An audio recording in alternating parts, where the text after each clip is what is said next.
또 오늘 우리 시온성가대 찬양을 통해서도 큰 감동을 주시는데, 우리 성가 대장이신 우리 김준호 집사님께서 지금 베트남에 그 출장 중이셔요. 그래서 이제 2주째 안 보이고 있고, 그러고 보니까 또 출장 가신 분들이 좀 많이 계십니다. 우리 장혜복 집사도 미국에 출장 가서 지금 몇 달째 못 들어와 있는데 아마 이달 말쯤 들어온다고 합니다. 우리 또 김호연 집사님 또 미국으로 또 출장 가셨나요 오늘? 내일은 간답니다. 또 문자도 보내주셔서 잘 다녀오시라고 그렇게 해주시면 더더욱 좋겠다는 생각이 듭니다. 오늘 그 말씀의 그 제목이 할례는 믿음으로 의롭게 된 것의 표징이다 해서 한 문장, 긴 문장이 오늘 말씀의 제목입니다. 그래서 그 제목을 좀 잘 생각을 해봐야 돼요. 왜냐하면 할례는 믿음으로 의롭게 된 것의 표징이다. 표징이라고 하는 것은 겉으로 드러난 그 특징이다 라는 얘기예요. 그러니까 우리가 믿음으로 의롭게 되었다라고 하는 것은 사실 눈에 보이는 것이 아니잖아요.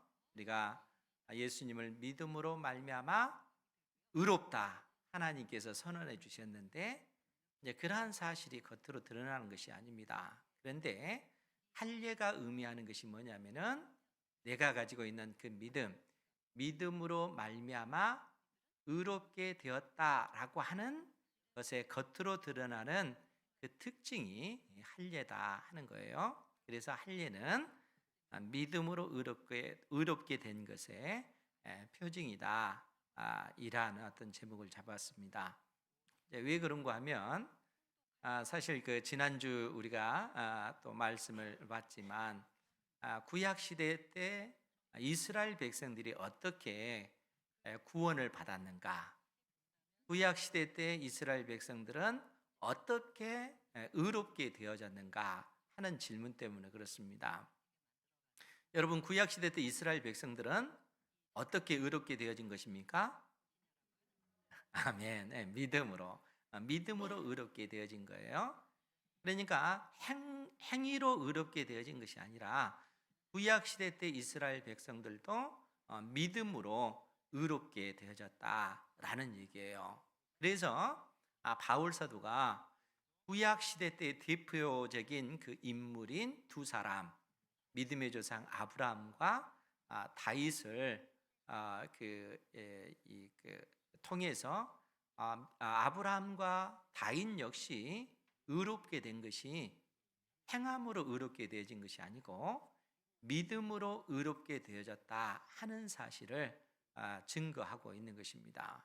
그래서 우리가 로마서 4장 3절에서도 성경이 무엇을 말하느냐, 즉 성경이 증거하고 있는 그 내용이 무엇인가 라고 언급하면서 우리 믿음의 조상 아브라함이 하나님을 믿음에 그것이 그에게 의로 여겨진 바 되었느니라 이렇게 선언을 하고 있다는 거예요. 그러니까 믿음의 조상 그 아브라함도 행함으로 의롭다 하심을 받은 것이 아니고 아브라함 역시 믿음으로 말미암아 의롭다 그렇게 여겨진 바 되었다는 거예요. 그런데 지난주에도 말씀을 드렸지만 여기서 그에게 의로 여겨진 바 되었느니라 라고 할 때 여기다 라고 하는 이 동사가 이 헬라어로 로기조마이라고 하는 단어예요. 그 말은 계산하다라는 그러한 의미를 가지고 있습니다. 그러니까 3절에서 6절까지 6절, 7절, 8절 이 속에 이 로기조마이라고 하는 단어가 5번 언급이 되어져요. 여겨지다, 여긴다라는 이 단어예요. 계산되어진다라는 말인데 지금 바울 사도가 이 말을 써서 뭐라고 얘기를 하냐면은 아브라함이 하나님을 믿음에 그것이 그에게 의로 계산되어졌다라는 표현이라는 거예요. 그러니까 아브라함이 하나님을 믿으니까 그것 때문에 하나님께서 아브라함을 의롭다 그렇게 계산해 주셨다는 거예요.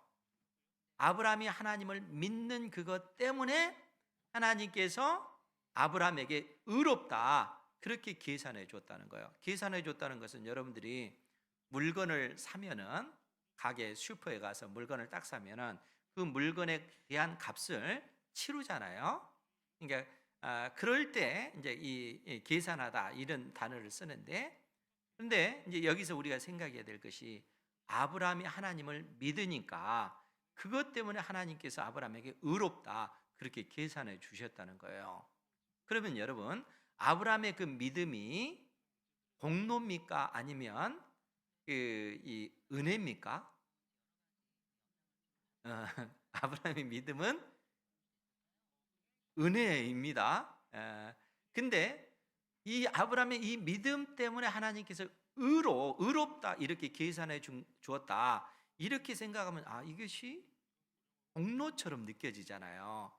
그래서 바울 사도가 이 믿음이라고 하는 것은 공로가 아니고 은혜다, 하나님의 무한하신 그 은혜의 선물이다 하는 사실을 말씀해 주기 위해서, 즉 아브라함이 하나님 앞에 신실했기 때문에 하나님께서 아브라함을 의롭다 해 주신 것이 아니라는 거예요. 아브라함의 행위 때문에 의롭다 해 주신 것이 아니라는 거예요. 아브라함의 이 믿음이라고 하는 것 자체도 하나님의 은혜라는 거예요.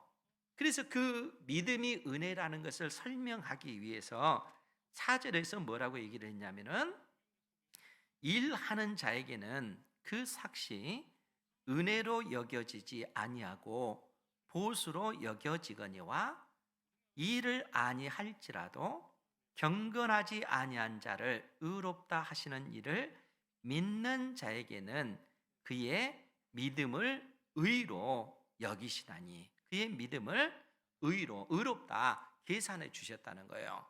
즉 무슨 얘기냐면은, 일하는 사람이 그 일에 걸맞는 대가를 받는 것은 은혜입니까? 이것은 보수입니까? 보수죠. 자기가 일한 것에 걸맞는 대가를 받는 것이기 때문에. 그런데 일을 하지 않고 이 어떤 그 돈을 받으면은 그것은 그 대가가 아니잖아요. 은혜라는 거예요. 그냥 선물로, 은혜로운 그 선물로 주어지는 것이라는 거예요. 그러니까 아브라함이 하나님을 믿음에 그것을 하나님께서 의롭다 여기신 것은 아브라함이 하나님 앞에 어떤 행위로 의롭게 되어진 것이 아니라는 거예요. 아브라함의 그 믿음을 통해서 하나님께서 그냥 은혜로 의롭다 그렇게 인정해 주신 것입니다. 그래서 6절 말씀을 다시 한번 보면은, 일한 것이 없이 5절 말씀, 일을 아니할지라도 경건하지 아니한 자, 이 경건하지 아니한 자를 악한 자를 얘기하는 거예요. 그러니까 일을 아니할지라도 악한 자를 의롭다 하시는 일을 믿는 자에게는 그의 믿음을 의로 여기시나니, 하나님께서 그렇게 하신다는 거예요. 그러면 악한 자를 어떻게 하나님께서 의롭다 그렇게 인정해 주십니까? 그래서 하나님께서 바울 사도가 이 악한 자로 대표되는 한 사람을 인용하고 있는데, 그 사람이 누구냐면은 다윗이라는 거예요. 여러분, 다윗이 우리가 봤을 때는 그 위대한 믿음의 사람이잖아요. 그런데 지금 바울 사도는 일을 아니할지라도 경건하지 아니한 자를, 악한 자를 의롭다 하시는 이를 믿는 자에게는 그의 믿음을 의로 여기시나니, 일한 것이 없이 하나님께 의롭다 여기심을 받는 사람의 복에 대하여 다윗이 말을 했다는 거예요. 그러니까 다윗이 왜 악한 자인가? 다윗이 그의 행함으로 의롭게 된 것이 아니라 다윗 역시 믿음을 통해서 의롭게 되어졌기 때문에 그렇습니다. 여러분, 다윗 하면은 우리는 보통 믿음의 사람 이렇게 생각을 하는데, 그 다윗의 그 본질적인 그 모습을 봤을 때 다윗은 하나님 앞에 온전히 설 수 없는 그런 사람입니다. 왜냐하면 다윗은 살인자요, 간음한 자이기 때문에 그런 것이죠. 우리가 익히 잘 알다시피 밧세바라고 하는 우리아의 아내를 취해서 간음하고 그 죄를 감추기 위해서 우리아를 죽인 사람이 다윗이라는 거예요. 그러니까 다윗은 정말 하나님 앞에 살인자요, 또 간음자라는 거예요. 여러분들이 이 땅에서 죄를 범했다 할지라도 다른 사람을 죽이는 이런 살인죄는 안 했잖아요. 그런데 다윗은 그런 살인죄뿐만 아니라 그 자기 그 죄 때문에 그 간음하는 죄, 이 간음죄를 숨기기 위해서 살인하는 이러한 악을 저질렀던 사람이라는 거예요. 그런데 그러한 다윗이 어떻게 용서함을 받았을까요? 우리가 지난주에도 봤지만 시편 32편 1절에 다윗이 한 고백이 뭡니까? 허물의 사함을 용서함을 받고 자신의 죄가 가려진 자는 복이 있도다. 가려진 이 표현은 계산하여진 이 표현이에요. 그러니까 허물의 사함을 받고 자신의 죄가 계산되어진 사람은 복이 있도다, 이렇게 얘기하는 거예요. 그러면 어떻게 해서 다윗이 자신의 그 모든 죄가 다 용서함을 받았겠는가 하면 시편 32편 3절 이하의 말씀을 보면요, 내가 다윗이 입을 열지 아니할 때에 종일 신음함으로 내 뼈가 쇠하였도다. 주의 손이 주야로 나를 누르시오니 내 진액이 빠져서 여름 가뭄에 마름같이 되었나이다. 다윗이 하나님 앞에 범죄하고 그 죄를 감추고 마치 그러한 죄를 범하지 않는 자인 것처럼 그렇게 가증하게 외식하고 있을 때 하나님께서 하나님의 영으로 다윗의 그 양심을 누르시는 것입니다. 그러니까 그의 영혼이 피폐해지는 거예요. 사랑하는 성도 여러분, 우리가 하나님 앞에 범죄하고 사람들이 알지 못하는 그러한 죄를 범할 때요, 그 죄가 우리의 영혼을 고통스럽게 만듭니다. 우리의 영혼을 피폐하게 만들어요. 마침 여름 가뭄에 말라서 그 논바닥이 쩍쩍 갈라지듯이 우리의 영혼이 그처럼 갈라지는, 고통당하는 그런 상황 가운데 처해지게 된다는 거예요. 다윗 자신이 하나님 앞에 범죄했을 때 그의 영혼이 그처럼 고통스러워하는 것입니다. 여러분, 이런 상황 속에서 우리가 할 수 있는 일이 뭐겠어요? 그런 상황 속에서 우리가 하나님 앞에 우리 속에 있는 그 모든 죄를 다 토해낼 때, 하나님 앞에 그 죄를 다 고백할 때 하나님께서는 그러한 우리의 그 기도를, 우리의 회개를, 우리의 그 통곡을 하나님께서는 받아주신다는 거예요. 우리가 그처럼 하나님 앞에 나아가 엎드려 회개하고 은혜를 구하면 하나님께서는 그러한 우리의 그 모든 죄를 다 용서해 주신다는 거예요. 그럼 왜 주님께서 우리의 그 모든 죄를 용서해 주십니까? 하나님께서는 공의의 하나님이시잖아요. 범죄한 사람을 그냥 용서해 주시지 않습니다. 죄를 범하면 이 죄에 대한 형벌을 반드시 하나님께서는 물으시는 거예요. 그러면 왜 하나님께서 다윗의 죄를 용서해 주셨을까요? 이미 로마서 3장 25절 이하를 통해서 하나님께서 우리에게 알려주셨듯이 다윗의 그 죄 때문에 이 땅에 오신 우리 주님께서 다윗의 죄를 짊어지시고 십자가에 못 박혀 죽으셨기 때문에 그런 것입니다. 다윗을 대신해서 예수님께서 십자가에 형벌을 받으신 것이죠. 그러니까 하나님께서 다윗에게 그 죄를 묻지 아니하시고 이 땅에 오신 우리 주 예수 그리스도를 통해서 십자가에서 하나님께서 친히 예수 그리스도를 저주하심으로써 주님께서 다윗의 모든 죄를 짊어지시고 죽으신 것입니다. 여러분, 다윗의 그 죄만 그랬겠어요? 오고 오는 모든 하나님의 택한 백성들의 모든 죄를 짊어지시고 예수님께서 십자가에 못 박혀 죽으신 것입니다.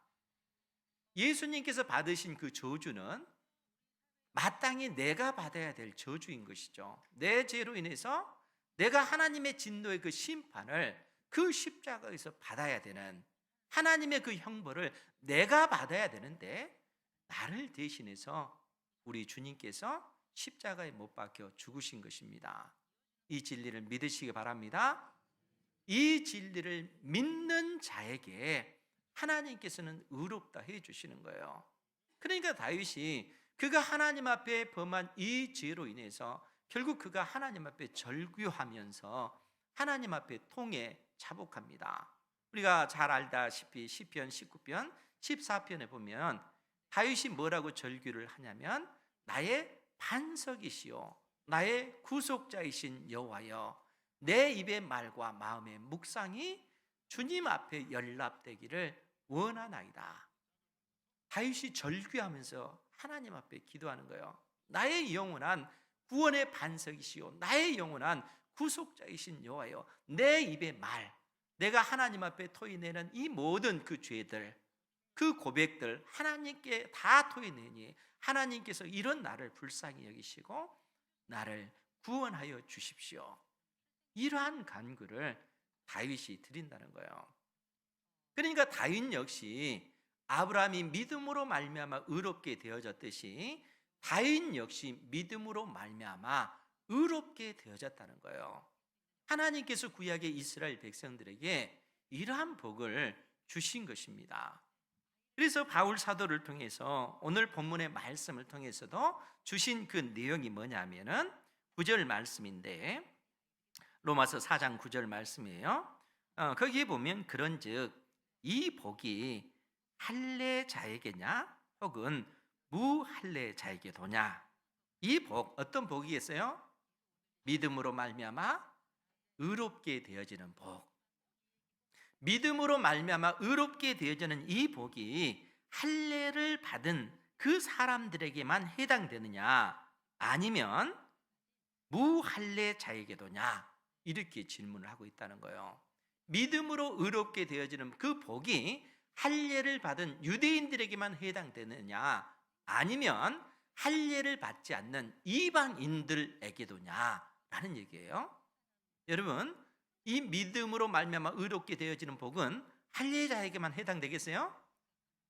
무할례자에게만 해당되겠어요? 모든 사람들에게 다 해당되어진다는 거예요. 믿음으로 말미암아 의롭게 되어지는 그 복에 대해서 지금 바울 사도가 그 사실을 주장하기 위해서 이스라엘의 그 근원이요 그 출발점인 이 아브라함에서부터 시작을 하는 거예요. 과연 아브라함은 그가 믿음으로 의롭게 되어진 것이 할례를 받았을 때인지 할례를 받지 않았을 때인지 묻고 있다는 거예요. 그래서 9절과 10절 말씀을 다시 한번 보면 9절 중반절부터 볼게요. 무릇 우리가 말하기를 아브라함에게는 그 믿음이 의로 여겨졌다 하노라. 그런즉 그것이 어떻게 여겨졌느냐? 할례시냐 무할례시냐? 할례시가 아니요 무할례시니라. 아브라함이 믿음으로 의롭게 되어진 이 복은 할례를 받기 전에 할례를 받기 전 무할례 시에 아브라함이 믿음으로 말미암아 의롭게 되어졌다는 거예요. 그 내용이 창세기 몇 장에 나와 있습니까? 15장 그 부분도 우리 같이 보겠습니다. 우리가 지난주에 봤는데 창세기 15장 6절 말씀이에요. 창세기 15장 6절 말씀에 보면 아브라함이 여호와를 믿으니 여호와께서 이를 그의 의로 여기시고, 지금 하나님께서 아브라함에게 이 말씀을 주실 때는요 아브라함이 이 가나안 땅에 거주한 지 약 1년 내지 2년밖에 되지 않았어요. 왜냐하면 아브라함이 가나안 땅에 들어온 다음에 애굽 땅에 내려갔다가 다시 가나안 땅으로 돌아오거든요. 그 기간이 1년 내지 2년밖에 되지 않는 이 시기, 즉 아브라함의 나이로 따지면 76세 정도, 76세나 77세 정도의 그 나이 때에 하나님께서 아브라함에게 믿음으로 말미암아 의롭다 인정해 주신 거예요. 그런데 왜 그랬냐면은 아브라함과 사라를 통해서 후손, 자손을 주겠다 하는 그 약속을 아브라함이 믿었고, 또 그 후손을 통해서 하늘의 무별과 같은 후손들이 생겨날 것을 아브라함이 믿은 거예요. 그래서 그것을 보시고 하나님께서 아브라함에게 의롭다 그렇게 인정해 주셨다는 거예요.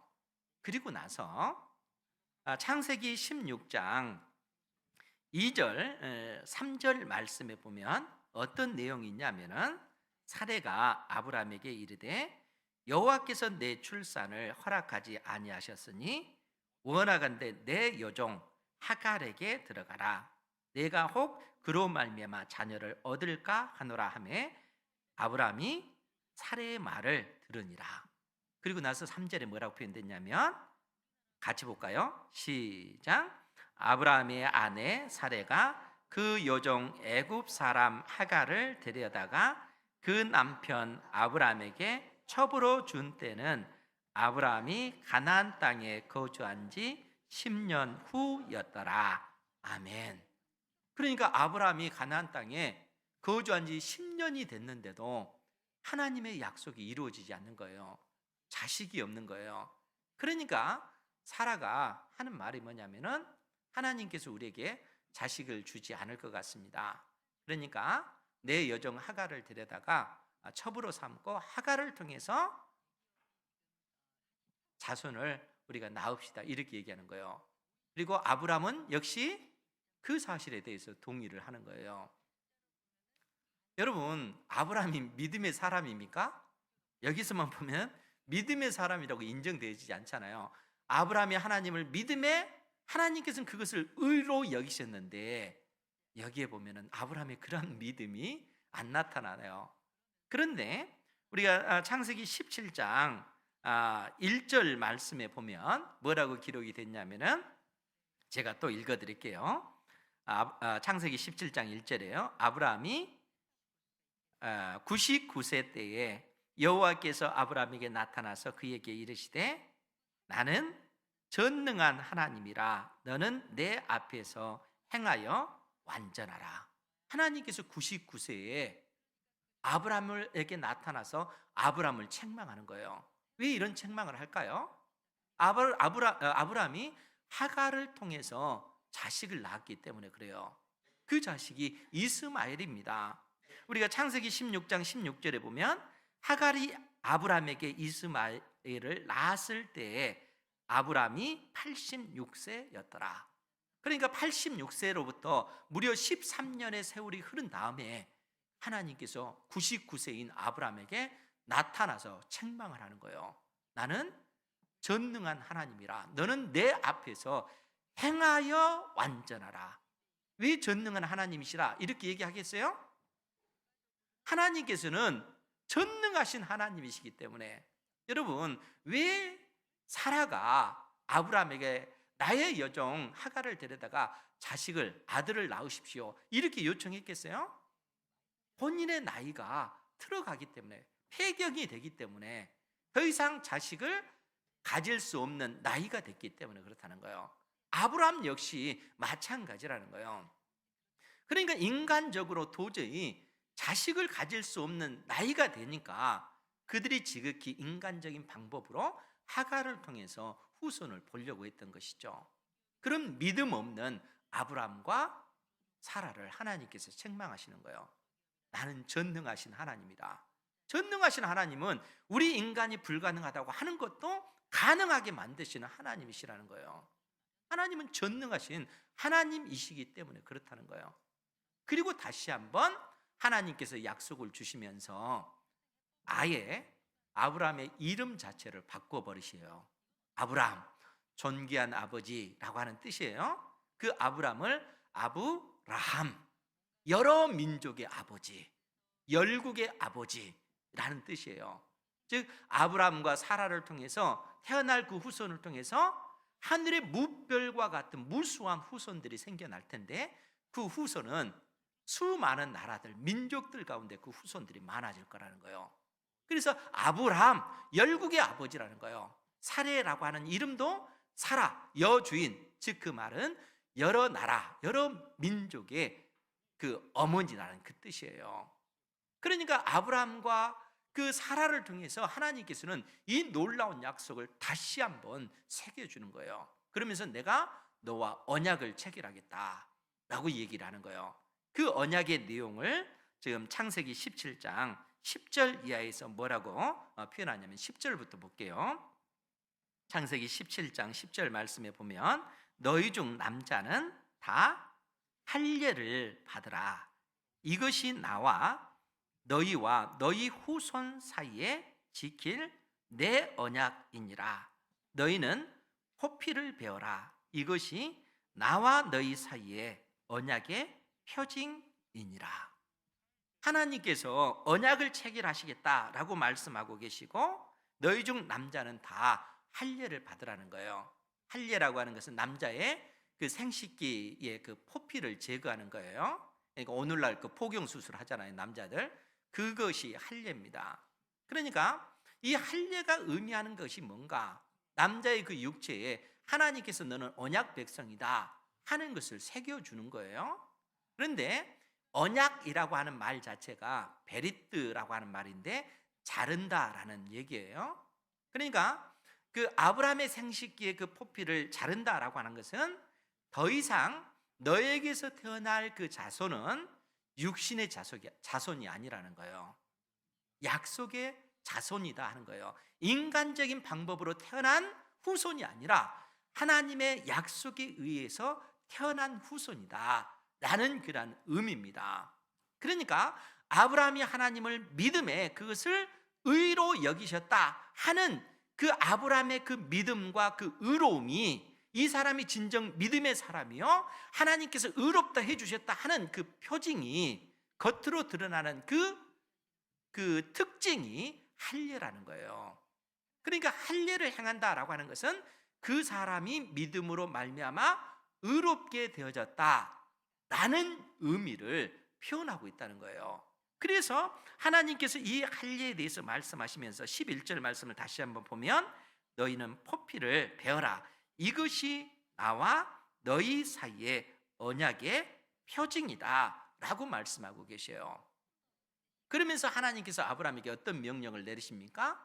너희 집안에 있는 모든 남자들, 그 이방인이라 할지라도 너희 집안에 있는 모든 사람들은 다 할례를 행해야 된다. 그리고 너희들 가운데 후손이 태어나면 태어난 지 8일 만에 남자들에게 할례를 행해라, 이런 명령을 주셔요.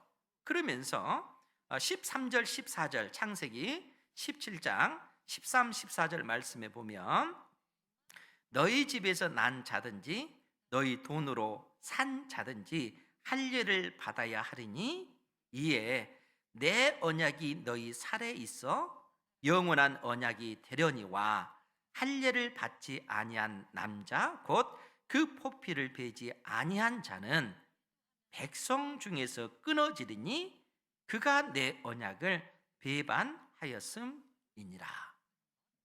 하나님께서 아브라함과 그 집안에 있는 모든 남자들에게 할례를 명하실 뿐만 아니라 그 후손들, 태어난 지 8일 만에 남자 아이들에게 다 할례를 명하셨어요. 그 할례의 의미가 뭐라고요? 믿음으로 말미암아 의롭게 되어졌다라는 그 표라는 거예요. 그러니까 할례를 받는다라고 하는 것은 믿음으로 말미암아 의롭게 되어진 것입니다. 그래서 아브라함의 그 후손들을 통해서 결국 이스라엘 민족이 만들어졌잖아요. 이스라엘 온 민족은 그들이 태어난 지 8일 만에 할례를 행하는 거예요. 그 의미가 뭐겠어요? 그 할례를 통해서 우리가 하나님의 언약 백성이다 이렇게 선언되어지잖아요. 그런데 할례만 행하면 안 되는 것이고, 그 할례의 의미를 그들이 가지고 있어야 된다는 거예요. 그 의미가 무엇입니까? 믿음으로 말미암아 의롭게 되어지는 것. 이 본질적인 내용을 가지고 있지 않는 상태에서 육신의 할례는 아무런 의미가 없다는 거예요. 왜 이스라엘 백성들이 궁극적으로 멸망당하고 말았습니까? 그들은 다 할례를 통해서 하나님의 언약 백성이다 이렇게 자기 자신들을 증거했잖아요. 그런데 육신의 할례가 중요한 것이 아니라 그 마음의 할례, 믿음으로 말미암아 의롭게 되어지는 이 신앙의 그 중심이 그들 속에 없었기 때문에 그렇다는 거예요. 그렇기 때문에 결국 이스라엘 백성들이 멸망당해서 이방 땅으로 포로로 끌려가고 만 것입니다. 진정 그들이 아브라함이 우리의 그 믿음의 조상이다 라고 한다면은 육신의 할례가 중요한 것이 아니라 마음의 할례, 예수 그리스도를 믿음으로 말미암아 의롭게 되어지는 이 복이 그들에게 있어져야 된다는 거예요. 그것이 없는 상태에 아무리 육체의 그 할례를 행한다 할지라도 그것은 중요한 문제가 아니라는 거예요. 그래서 바울 사도가 로마서 4장 11절 이하의 말씀에서 뭐라고 얘기를 하냐면은 11절 말씀이에요. 그가 즉 아브라함이 할례표를 받은 것은 무할례시의 믿음으로 된 의를 인친 것이니 이는 무할례자로서 믿는 모든 자의 조상이 되어 그들도 의로 여기심을 얻게 하려 하심이라. 아브라함이 믿음으로 말미암아 의롭게 된 것은 할례를 받기 전이라는 거예요. 그리고 믿음으로 말미암아 의롭게 된 그것이 진리다 하는 사실을 무엇을 통해서 드러내 주셨냐면은 할례를 통해서 그것이 하나의 표징이 되었다는 거예요. 그러니까 할례는 믿음으로 말미암아 의롭게 된 것의 표징이다 하는 거예요. 이 진리를 우리가 잃어버리면 안 되는 것이죠. 그래서 아브라함은 할례 받지 않는 자들의 조상이 되었다, 그런 의미입니다. 뿐만 아니라 12절에서도 뭐라고 얘기를 하냐면은 우리 12절 말씀 같이 보겠습니다. 시작. 또한 할례자의 조상이 되었나니 곧 할례 받을 자에게 뿐 아니라 우리 조상 아브라함이 무할례시에 가졌던 믿음의 자취를 따르는 자들에게도 그러하니라. 아멘. 동시에 아브라함은 할례자의 조상이라는 거예요. 즉 유대인들의 그 조상인 것이죠. 그런데 중요한 것은 무엇입니까? 중요한 것은 아브라함이 믿음으로 말미암아 의롭다 되어진 이러한 그 선언, 믿음으로 그의 어떤 삶을 살았던 이러한 것이 그 이후에 할례를 받는 사람이든 할례를 받지 않는 그러한 사람이든 다 아브라함이 가졌던 그 믿음을 통해서 의롭게 되어지는 이러한 것을 얻기 위하여 아브라함이 걸었던 그 믿음의 발자취를 쫓아가야 된다는 거예요. 할례를 받은 사람이든 받지 않는 사람이든 믿음으로 말미암아 의롭게 되어진다 하는 이 진리를 붙잡고 아브라함이 걸었던 그 믿음의 그 길을 걸어가야 하는 것이 이 땅에서 믿음을 가지고 있는 사람들의 삶의 모습이다 하는 사실을 바울 사도가 증거하고 있는 것입니다. 그런데 이제 여기서 우리가 더 심각하게 생각해야 될 것이 있어요. 그것이 뭐냐면은 구약 시대 때는 믿음으로 말미암아 의롭게 되어졌다 하는 그 표가 할례였다는 거예요. 겉으로 드러나는 그 표징이, 그 특징이 할례인 거예요. 그러니까 할례를 통해서 내가 믿음으로 말미암아 의롭게 되었다 하는 사실을 드러내 주는 것뿐이에요. 할례만 있으면 의미 없어요. 하나님을 믿지도 않는데 할례를 행했다, 언약 백성이 아니에요. 그런데 구약 시대 때 이 할례라고 하는 것이 그처럼 무기력한 것이다, 이 얘기예요. 무슨 얘기냐면은 믿음으로 의롭게 되어지는 것은 육체에 관련된 것이 아니라 영적인 문제라는 거예요. 몸에 할례를 하는 것은 육체적인 것이잖아요. 그래서 바울 사도가 뭐라고 얘기를 하냐면은 우리가 할례를 행하는 것은 육체의 그 할례가 중요한 것이 아니라 마음의 할례가 중요하다라고 얘기해요. 즉 우리가 믿음으로 말미암아 의롭게 되어진 것, 이것의 그 어떤 이것의 그 표징이 무엇인가라고 했을 때 바울 사도는 그 표징이 바로 우리 안에 거하신 하나님의 성령이시다, 이렇게 말씀하고 있습니다. 그래서 우리가 고린도후서 1장 22절 말씀에 보면 제가 읽어드릴게요. 고린도후서 1장 22절에 보면 그가 또한 우리에게 인치시고 우리 주 예수 그리스도께서 또한 우리에게 인치시고 너는 내 거야 도장 꽝 찍으시고 하나님께서 너는 내 거다 라고 그 도장을 찍으신 거예요. 믿음으로 말미암아 의롭게 되었다 하는 사실을 도장으로 꽝 찍으셨다는 거예요. 그래서 그가 또한 우리에게 인치시고 도장을 찍으시고 보증으로 우리 마음에 성령을 주셨느니라. 하나님께서 우리를 의롭다 해주시고 보증으로 하나님의 성령께서 우리 안에 계시다는 거예요. 우리 안에 계신 성령은 결코 영원히 우리를 떠나지 아니하시고 우리와 함께 해 주시는 거예요. 육체의 그 한계는 연약하여 구약의 이스라엘 백성들이 결국에 무너지고 말았잖아요. 그런데 믿음으로 말미암아 의롭다 되어진 우리에게 하나님의 성령이 임하심으로 이제는 성령께서 친히 우리의 보증이 되어 주신다는 거예요. 여러분, 에베소서 1장 13절 이하에서도 보면요, 에베소서 1장 13절 이하의 말씀을 보면 그 안에서, 즉 예수 그리스도 안에서 너희도 진리의 말씀 곧 너희의 구원의 복음을 듣고 그 안에서 또한 믿어, 즉 예수 그리스도를 믿음으로 말미암아 의롭게 되어 약속의 성령의 인치심을 받았으니. 그러니까 우리가 예수 그리스도를 믿게 되어지면은 나타나는 두 가지 현상이 뭐냐면은 하나님께서 우리를 의롭다 인정해 주시는 거예요. 그러니까 여러분들은 예수님을 믿을 때 예수님께서 나의 죄 때문에 십자가에 못 박혀 죽으신 하나님의 아들이십니다, 그렇게 믿는 거예요. 그러니까 다윗과 같이 우리의 그 속에 있는 죄를 다 토해내면서 이런 나 때문에 나의 주님께서 죽으셨습니다, 이렇게 고백할 때 그러한 우리를 하나님께서는 의롭다 인정해 주시고 하나님의 성령을 우리 속에 보내주시는 거예요.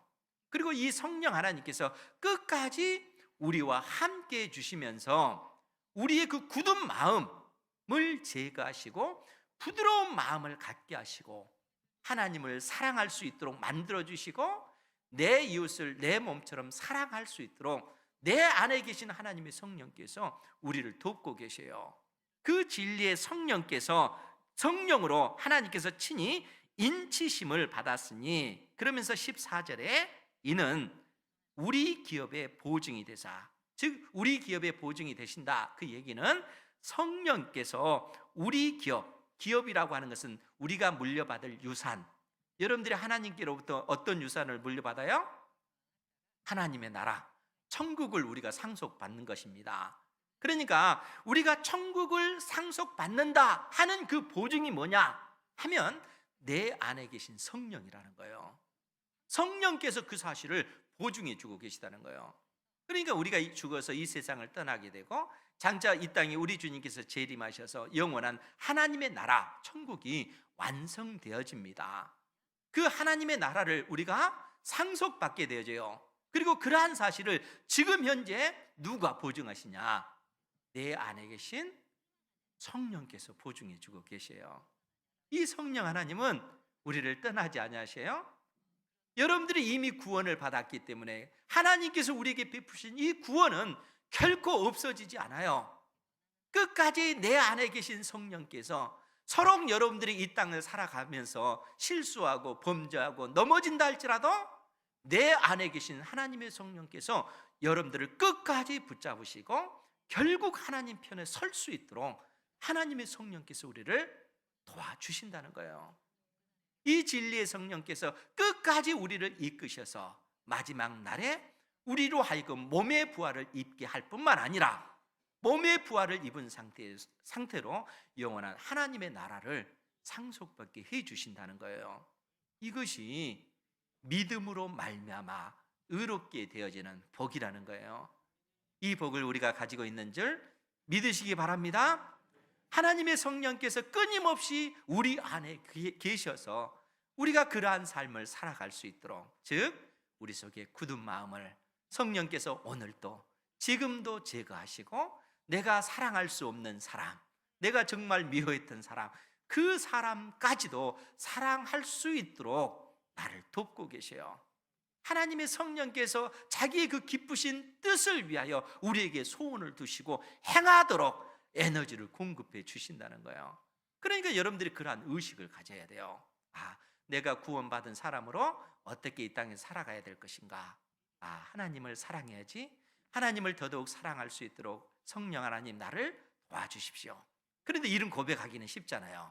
그런데 내 이웃, 정말 내가 미워하는 사람, 정말 꼴보기 싫은 사람, 저 사람 정말 싫은데 하나님 어떻게 할까요? 저 사람을 사랑할 수 있도록 도와주십시오. 그것이 하나님의 뜻이니까 성령께서는 내 안에서 그러한 일들을 행하도록 우리를 돕고 계셔요. 왜 그렇습니까? 하나님께서 우리를 이 세상 속에서 부르실 때는 이 어두운 세상 속에서, 이 어그러지고 뒤틀린 그 세상 속에서 여러분들을 빛들로 부르셨기 때문에 그렇다는 거예요. 이 어두운 세상 속에서 여러분들은 빛으로 존재해야 되기 때문에, 그러한 빛으로 존재하기 위해서는 하나님의 성령의 도우심을 구할 때만이 우리가 가능한 것이죠. 빛은 그 존재 자체만으로도 그 어둠을 밝히잖아요. 하나님께서는 우리를 그러한 존재로 불러주셨다는 거예요. 그것이 믿음으로 말미암아 의롭게 되어진 사람들이 이 세상 속에서 살아가는 삶의 방식이라 하는 것입니다. 하나님께서 여러분들을 정말 사랑하셔서 하나님의 자녀로 불러주셨습니다. 독생자 예수 그리스도를 십자가에 못 박아 죽이기까지 여러분들을 사랑하셔서 하나님의 자녀로 부르셨습니다. 하나님의 자녀로 부르심을 받은 그 의미를 여러분들 마음속에 다시 한번 새기시고, 이 세상 속에서 하나님의 자녀, 빛의 자녀로서 믿음의 삶을 살아가는 은혜가 있기를 주님의 이름으로 축원드립니다. 기도하겠습니다. 거룩하신 아버지 하나님, 저희들을 이 세상 속에서 빛으로 불러주셔서 감사드리옵나이다.